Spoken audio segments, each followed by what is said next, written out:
बिस्मिल्लाहिर्रहमानिर्रहीम। My name is Shaheen Kausar. उम्मीद करती हूँ आप सब खैरियत से होंगे। आज मैं आपकी खिदमत में एक न्यू वीडियो लेके हाजिर हूँ। That is about crystal field theory. Basically ये डिफरेंट थ्योरीज दी गई थी जो एक्सप्लेन करती हैं बॉन्डिंग कम्प्लेक्स फार्मेशन को एक्सप्लेन करती हैं बेसिकली। अब जो कम्प्लेक्स फार्मेशन क्या होती है, बेसिकली जो डी ब्लॉक एलिमेंट्स होते हैं ये कम्प्लेक्स फार्मेशन करते हैं। फॉर एग्जांपल जैसे ये एक मैंने साथ एग्जांपल के तौर पर मेंशन किया है, इस तरह के कम्प्लेक्सेस बनाते हैं। इन कम्प्लेक्सेस में मेन अगर हम देखा जाए तो हमारे पास क्या होती है, सेंट्रल मेटल एटम होता है जो डी ब्लॉक एलिमेंट से डी ब्लॉक एलिमेंट का मेंबर होता है, और साथ क्या होते हैं, लिगेंड्स होते हैं। लिगेंड का क्या काम होता है, वो सेंट्रल मेटल एटम को इलेक्ट्रॉन डोनेट करते हैं। तो इनके बिटवीन जो बॉन्डिंग होती है, इसके बिहेवियर को एक्सप्लेन करने के लिए डिफरेंट थ्योरीज दी गई थी। आज की इस पर्टिकुलर वीडियो में हम लोग कवर करेंगे क्रिस्टल फील्ड थ्योरी को, कि क्रिस्टल फील्ड ये जो थ्योरी थी इसका बेसिक कंसेप्ट क्या था। तो अगर इस थ्योरी का मेन पोस्टुलेट देखें ना, वो हमें नेम से समझ आता है, क्रिस्टल फील्ड थ्योरी। जहाँ से हम लोगों ने माइंड में रखना है कि कुछ ऐसी चीज़ है कि जो फील्ड क्रिएट कर रही है। अब किस किस्म की फील्ड है, वो अट्रैक्टिव रिपल्सिव फोर्सेस हैं, क्या कुछ हो रहा है, इंशाल्लाह वो आप स्टेप वाइज देखेंगे हम। अगर इसके हम लोग मेन पोस्टुलेट्स की या मेन जो इसके पॉइंट है वो उसकी बात कर लें, तो ये जो थ्योरी है इसके अकॉर्डिंग क्या है, when ligand approaches the d orbitals of the central metal atom, कि जब क्या होता है, जो लिगेंड होता है यहाँ पे फॉर एग्जांपल जैसे अमाइन है, इसका क्या काम है, डी ऑर्बिटल्स को central metal atom, for example जैसे यहाँ पर कोबाल्ट है, कोबाल्ट सेंट्रल मेटल एटम है यहाँ पर, ठीक है। लिगेंड का क्या काम होता है, डी ऑर्बिटल्स को इलेक्ट्रॉन प्रोवाइड करना। तो क्या होता है कि इस थ्योरी के अकॉर्डिंग जब लिगेंड अप्रोच करता है डी ऑर्बिटल्स को, तो क्या होता है, फील्ड जनरेट होती है। अब ये फील्ड क्यों जनरेट होती है, due to repulsion between incoming ligands electron and electron present in the d orbitals of central metal atom. कि हमारे पास देखें ना कि हमारे पास क्या होता है कि डी जो ऑर्बिटल होता है उसमें ऑलरेडी इलेक्ट्रॉन्स प्रेजेंट होते हैं। फॉर एग्जांपल इस चीज़ को हम लोग यहाँ से देख सकते हैं, ये चीज़ है, ये जो हमारे पास कम्प्लेक्स है कोबाल्ट की, जिसकी अभी यहाँ पर हम लोग एग्जांपल को डिस्कस कर रहे हैं, इसी को अगर हम लोग यहाँ पर देखें ना, तो क्या होता है कि कोबाल्ट में पहले ही इसके डी में इलेक्ट्रॉन्स हैं, इनकमिंग भी इलेक्ट्रॉन्स आ रहे हैं। हमें पता है कि इलेक्ट्रॉन के बिटवीन पर क्या होगी, रिपल्जन होगी। तो इट्स मीन कि जो पहले से प्रेजेंट इलेक्ट्रॉन्स हैं डी ऑर्बिटल्स में of the central metal atom, और जो इनकमिंग इलेक्ट्रॉन्स आ रहे हैं फ्रॉम द लिगेंड्स, तो इन दोनों के बिटवीन में क्या होगी, रिपल्सिव फोर्सेस जनरेट होंगी। एक फील्ड जनरेट होगी किसके रिजल्ट में, due to repulsive forces between the electrons of the ligand and the d orbitals of the central metal atom. ये था इसका फर्स्ट मेन पोस्टुलेट, ठीक हो गया। अब देखें जब ये रिपल्जन होगी या ये जो फील्ड जनरेट होगी, इसका क्या होगा, इससे जो आगे बिहेवियर शो होगा या इसका जो रिजल्ट होगा, उसमें अगर हम लोग देखें ना, फॉर एग्जांपल इसको हम लोग यहाँ से साथ एग्जांपल से देखते भी जाते हैं कि ये हमारे पास सेंट्रल मेटल एटम के पहले इस तरह से ऑर्बिटल्स होते हैं जिनके साथ लिखा हुआ है D generated orbital. D generated basically क्या मतलब है, हम देख सकते हैं कि ये जो 5 ऑर्बिटल्स ड्रा किए गए हैं ये एक सीक्वेंस में ड्रा हैं। सीक्वेंस मतलब कि इनकी एनर्जी सेम दिखाई गई है, ये बिल्कुल सेम एनर्जी अप्लाई कर रहे हैं। तो ऐसे जो ऑर्बिटल्स होते हैं जिनकी सेम एनर्जी होती है, जो सिमेट्रिकल होते हैं, उन्हें हम क्या कहते हैं, डी जनरेटेड ऑर्बिटल्स। ये तब हैं जब हमारे पास लिगेंड अप्रोच नहीं कर रहा था। अब क्या होगा कि जैसे ही लिगेंड अप्रोच करेगा, तो हम लोगों ने अभी यहाँ पे फर्स्ट पोस्टुलेट में देखा है कि जब लिगेंड अप्रोच करता है तो रिपल्सिव फोर्सेस जनरेट होती हैं। बेसिकली देखें ना, दो तरह की फोर्सेस हो सकती हैं, एक रिपल्सिव फोर्सेस हो सकती हैं और एक अट्रैक्टिव फोर्सेस। तो जो अट्रैक्टिव फोर्सेस होती हैं उनके रिजल्ट में सिस्टम स्टेबिलिटी की तरफ जाता है, सिस्टम स्टेबल होता है। जबकि जो रिपल्सिव फोर्सेस होती हैं उनके रिजल्ट में सिस्टम अनस्टेबिलिटी की तरफ जाता है, उसकी एनर्जी इंक्रीज होती है।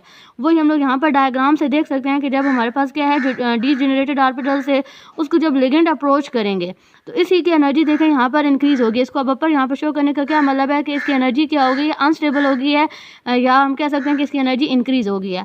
अब इस अनस्टेबिलिटी के बाद अगला जो प्रोसीजर है वो हम इसके सेकंड पोस्टुलेट में एक्सप्लेन करते हैं। कहते हैं कि ये जो रिपल्सिव फोर्सेस जनरेट हो गई जिसके रिजल्ट में डी जो ऑर्बिटल से वो अनस्टेबल हो गए, तो उसके बाद क्या होता है कि डी ऑर्बिटल स्प्लिट हो जाता है into 2 different sets of orbitals which is termed as crystal field splitting। तो ये जो सारी कहानी होती है, मतलब जहाँ तक लिगेंड ने अप्रोच कर लिया उसके बाद फिर ये डी जनरेटेड नहीं रहता, मतलब इनके जो 5 ऑर्बिटल्स है, डी के 5 ऑर्बिटल्स, इनकी एनर्जी सेम नहीं रहती। फिर क्या होता है, इसकी स्प्लिटिंग हो जाती है। स्प्लिटिंग कैसे होती है, देखें टोटल 5 ऑर्बिटल्स हैं। स्प्लिटिंग कैसे होती है कि तो यहाँ तो 2 जो ऑर्बिटल्स होते हैं उनकी एनर्जी अबव हो जाती है और 3 की कम हो जाती है। या फिर इसके ऑपोजिट हो सकता है, देखें कि या फिर क्या हो सकता है कि जो 3 ऑर्बिटल्स हैं उनकी एनर्जी इंक्रीज हो सकती है और 2 की एनर्जी जो होती है वो डिक्रीज हो सकती है। यानी यहाँ स्प्लिटिंग इस तरीके से पॉसिबल है, या फिर स्प्लिटिंग बिल्कुल इसके ऑपोजिट पॉसिबल है। अब ये स्प्लिटिंग किस केस में होगी कि जिसमें ई जी जो ऑर्बिटल साथ देखेंगे, अभी हम लोग इंशाल्लाह इन टर्म्स को भी स्टेप वाइज एक्सप्लेन करेंगे, लेकिन अभी जो क्वेश्चन है कि ये स्प्लिटिंग किस केस में होगी और ये स्प्लिटिंग किस केस में होगी, तो ये बेसिकली डिपेंड कर रहा होता है कि हमारे पास इनकमिंग लिगेंड्स हैं कितने। इसको भी इंशाल्लाह नेक्स्ट वीडियो में हम स्टेप वाइज कवर करेंगे कि हमारे पास बेसिकली ये जो स्प्लिटिंग है ना, ये बेस कर रही होती है ज्योमेट्री पे, या सिंपली हम कह सकते हैं कि जो अप्रोचिंग लिगेंड्स होते हैं। और भी ज़्यादा अगर मैं सिंपल करूँ तो फॉर एग्जांपल जिस तरह हम अभी जो साथ मैंने एग्जांपल लिखी है, यहाँ पर अप्रोचिंग लिगेंड्स कितने हैं, 6 हैं। 6 का मतलब क्या है कि यहाँ पर ज्योमेट्री क्या होगी, ऑक्टाहेड्रल। तो उस केस में जो स्प्लिटिंग होगी वो ये होगी, जिसको इंशाल्लाह हम आगे पार्ट 2 में कवर भी करेंगे प्रॉपर सीक्वेंस के साथ।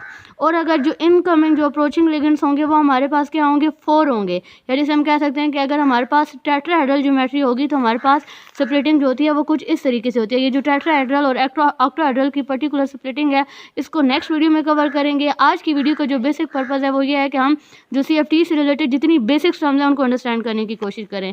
अभी तक हमने अंडरस्टैंड कर लिया कि CFT का मेन कंसेप्ट क्या है, लेकिन यहाँ पर हमें कुछ टर्म्स कंफ्यूज कर रही हैं। कौन सी टर्म्स कंफ्यूज कर रही हैं, ये लिखा हुआ है EG लिखा हुआ है, T2G लिखा हुआ है। इसके बाद ये जो 2 हुई हैं ये क्यों 2 इकट्ठी क्यों ऊपर स्प्लिट हुई हैं, ये 3 इकट्ठी क्यों हैं। या हम सिंपली कह सकते हैं कि ये जो D के 2 ऑर्बिटल्स है ये डीजेनरेटेड क्यों रहे हैं। डीजेनरेटेड का मतलब है कि इन दोनों की एनर्जी सिमिलर क्यों रही हैं, और ये जो 3 थे इनकी एनर्जी सिमिलर क्यों रही हैं। इनसे रिलेटेड अभी हम लोग इनसे कोशिश करते हैं कि अपनी अंडरस्टैंडिंग डेवलप करें। तो इसके लिए अगर हम लोग सबसे पहले हम देखें ना कि जो D के 5 ऑर्बिटल्स होते हैं वो होते कौन से हैं, उन्हें हम कहते हैं DXY, DYZ, DZX, DX का स्क्वायर, DX का स्क्वायर एंड Y का स्क्वायर। ये 5 ऑर्बिटल्स हैं। इनको हम लोग क्या कर सकते हैं, 2 कैटेगरीज में क्लासिफाई कर सकते हैं। इन 3 को एक कैटेगरी में रख सकते हैं, इन 2 को एक कैटेगरी में रख सकते हैं। किस बेस पे इस कैटेगरी में हम लोग रख सकते हैं, ऑन द बेसिस ऑफ हम लोग अगर चेक करें ना कि ये जो 2 होते हैं ये क्या होते हैं, हमारे पास एक्सियल ऑर्बिटल्स हैं। एक्सियल ऑर्बिटल का क्या मतलब है, देखें यहाँ से भी शो हो रहा है DZ स्क्वायर। इसका मतलब है कि ये जो D के ऑर्बिटल हैं ये किस पे प्रेजेंट है, Z पे प्रेजेंट है। और जो ये लिखा हुआ है DX स्क्वायर माइनस Y का स्क्वायर, इसका मतलब है ये along the X square and Y square present है। तो ये 2 जो ऑर्बिटल्स हैं ये अलॉन्ग द एक्सिस हैं, इनका बिहेवियर सेम है। तो दैट्स वाई इसको हम क्या कर सकते हैं, एक कैटेगरी में रख सकते हैं। जिस तरह हम लोग यहाँ पर देख भी सकते हैं कि इनको हम लोग क्या बोलते हैं, एक्सियल ऑर्बिटल। क्यों इनको एक्सियल ऑर्बिटल बोलते हैं, जिस तरह देखें ना ये अब है तो DZ का स्क्वायर क्या है कि ये बिल्कुल Z के ऊपर प्रेजेंट है, एक्सियल ऑर्बिटल है, ठीक है, एक्सिस के अबव प्रेजेंट है या एक्सिस के ऊपर प्रेजेंट है। और इसको अगर हम लोग देखें DX स्क्वायर Y का स्क्वायर, तो ये भी देखें X एंड Y एक्सिस के ऊपर प्रेजेंट है, यानी कि अलॉन्ग द एक्सियल है।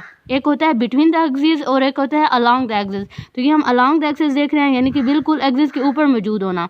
अब जो बिटवीन द एक्सिस है वो नेक्स्ट केस आएगा, तो उसके साथ हम लोग अभी देख लेंगे इंशाल्लाह। ये होगी फर्स्ट कैटेगरी जिसमें हम लोगों ने देख लिया कि इनको हम लोग जो DZ का स्क्वायर होता है या DX का स्क्वायर Y का स्क्वायर होता है ये हमेशा इकट्ठे जनरेटेड होंगे, यानी कि इनकी जो एनर्जीज होंगी इन दोनों की जब स्प्लिटिंग होगी तो इन दोनों की एनर्जी एक जैसी होगी। तभी देखें हम लोग यहाँ पर देख सकते हैं कि जब स्प्लिटिंग हुई है 2 इकट्ठे स्प्लिट हो रहे हैं, 3 सेपरेट। तो ये जो 2 बेसिकली सेपरेट हो रहे हैं ये फिर कौन से हैं, अभी हमें समझ आ गई है ये कौन से हैं, एक्सियल ऑर्बिटल हैं। ये तो समझ आ गई एक्सियल है। इसके साथ अब जो ये टर्म लिखी हुई है EG, अब इसको अंडरस्टैंड करने की कोशिश करते हैं। तो बेसिकली जो E होता है इसका मतलब होता है डबली डीजेनरेटेड। देखें ना ये जो ऑर्बिटल्स हैं ये 2 हैं ना, 2 इकट्ठे डीजेनरेटेड हुए हैं, जहाँ हम कह सकते हैं कि 2 की सिमिलर एनर्जीज हैं। दैट्स वाई इसके लिए हम लोग क्या टर्म यूज़ करते हैं, ई का मतलब क्या है, डबली डीजेनरेटेड। साथ अब टर्म लिखी होती है G, यानी कि पूरा ओवरऑल अगर हम देखें ना ये जो एक्सियल ऑर्बिटल्स हैं इन्हीं का दूसरा नाम क्या होता है, डबल डीजेनरेटेड ऑर्बिटल, जिसका ब्रैकेट में लिखा होता है EG। मतलब हमें साथ स्प्लिटिंग के साथ फॉर एग्जाम्पल जिस तरह हम लोग यहाँ पर देखें ये हमें नज़र आता है EG, ठीक हो गया। E का मतलब हम लोगों ने अंडरस्टैंड कर लिया कि E का मतलब है कि ये 2 ऑर्बिटल्स इकट्ठे डीजेनरेटेड होते हैं, दैट्स वाई। अब G लफ्ज़ किसको रिप्रेजेंट कर रहा है, G लफ्ज़ का क्या मतलब है, G का मतलब होता है ग्रेड, या सिंपली हम इसे कह सकते हैं कि सिमेट्रिकल। बेसिकली अगर हम लोग देखें ना तो जो D ऑर्बिटल्स होते हैं ये सिमेट्रिकल होते हैं। ये हमें कैसे समझ आएगी, यहाँ से देखते हैं हम लोग कंपैरिजन से। एक यहाँ पर मैंने ड्रा किया है D ऑर्बिटल और इसके कंपैरिजन में P ऑर्बिटल ड्रा किया है। लेकिन जो D ऑर्बिटल होता है इसकी हमें शेप पता है कि ये क्या होता है, डम्बल शेप होता है। अब अगर यहाँ पर देखें ना जिस तरह हम लोग बात किया कि सिमेट्रिकल का क्या मतलब है कि देखें अगर मैं इसको यहाँ से कट करूँ, ये सपोज यहाँ से अगर मैं सेंटर से इस तरीके से कट करूँ तो इस साइड पे भी प्लस इस साइड पे प्लस, जो कि रिप्रेजेंट कर रहा है कि दोनों साइड सेम है, ठीक हो गया। और अगर मैं यहाँ से कट करूँ तो भी देखें above and below side same है, यानी इसमें सिमेट्री है। तो सिमेट्रिकल जो चीज़ होती है उसके लिए यहाँ पर टर्म यूज़ किया जाता है ग्रेड, जो अनसिमेट्रिकल होती है उसके लिए यूज़ किया जाता है अनग्रेड। फॉर एग्जांपल जो P ऑर्बिटल होता है उसे हम अनग्रेड कहते हैं। क्यों, देखें इसको अगर मैं यहाँ से स्प्लिट करूँ तो देखें दोनों साइड ऑपोजिट हैं, मतलब इसमें कोई सिमेट्री नहीं है। तो दैट्स वाई हम कहते हैं कि जो मतलब यहाँ पे कंपैरिजन में मैंने बताया था पी ऑर्बिटल से, ताकि हमें समझ आ सके इजीली कि जो डी ऑर्बिटल होते हैं ये क्या होते हैं, सिमेट्रिकल होते हैं। तो यहाँ से हम लोगों ने अंडरस्टैंड कर लिया कि जो ई जी होता है ये बेसिकली किसको रिप्रेजेंट कर रहा होता है, डबली डीजेनरेटेड ऑर्बिटल, या हमने एक्सियल ऑर्बिटल की अंडरस्टैंडिंग डेवलप किया है। इसी के कंपैरिजन में अब हम लोग देख लेंगे कि ये जो रिमेनिंग 3 ऑर्बिटल्स हैं ये हमेशा इकट्ठे डीजेनरेटेड क्यों होते हैं, बिकॉज ये जो तीनों होते हैं इनका बिहेवियर सिमिलर होता है। सिमिलर का क्या मतलब होता है कि ये तीनों नॉन एक्सियल होते हैं। नॉन एक्सियल जो हम लोग कह सकते हैं जो बिटवीन द एक्सिस प्रेजेंट हो। For example d x y देखें तो ये एक्स एंड वाई एक्सिस की बिटवीन प्रेजेंट है। ठीक हो गया। अब आई होप आपको समझ आ गई होगी कि along the axis and between the axis का क्या मतलब है। डी एक्स वाई भी आप देख सकते हैं अलोंग द एक्सिस है, यहाँ से फिर आप लोग देख सकते हैं डी वाई जी भी अलोंग द एक्सिस है, डी जी एक्स भी क्या है, अलोंग द एक्सिस है। तो ये यानी कि जो हमारे पास टी टू जी होते हैं इन्हें हम लोग क्या कहते हैं, या नॉन एक्सियल अभी हम लोगों ने टर्म अंडरस्टैंड किया है। इसी के लिए अब अगर हम लोग देखें ना तो यहाँ पर अब हमें मीन ये कहानी समझ आ गया कि ये जो तीन होते हैं ये इकट्ठे डीजेनरेट क्यों होते हैं, बिकॉज ये तीनों क्या होते हैं, नॉन एक्सियल होते हैं। ये बात समझ ली। अब फिर वही बात है कि ये कन्फ्यूजन आती है कि ये जो इसके साथ टी एंड जी लिखा हुआ है ये बेसिकली किस टर्म को रिप्रेजेंट कर रहा है। तो टी का मतलब है ट्रिपली डीजेनरेटेड, क्योंकि ये तीन इकट्ठे डीजेनरेट हो रहे हैं, दैट्स व्हाई टी की टर्म होती है। और ग्रेड को मैं ऑलरेडी एक्सप्लेन कर चुकी हूँ। ये थी सारी बेसिक्स रिलेटेड टू CFT। अब इंशाल्लाह एक सेकंड पार्ट में मैं इसकी कवर करने की कोशिश करूँगी कि ऑक्टाहेड्रल और टेट्राहेड्रल पर्टिकुलर ज्योमेट्री के लिए हम CFT को कैसे एक्सप्लेन करते हैं। अगर आपको सजेशन देना चाहो तो कमेंट सेक्शन में ज़रूर शेयर कीजिएगा। Thank you so much.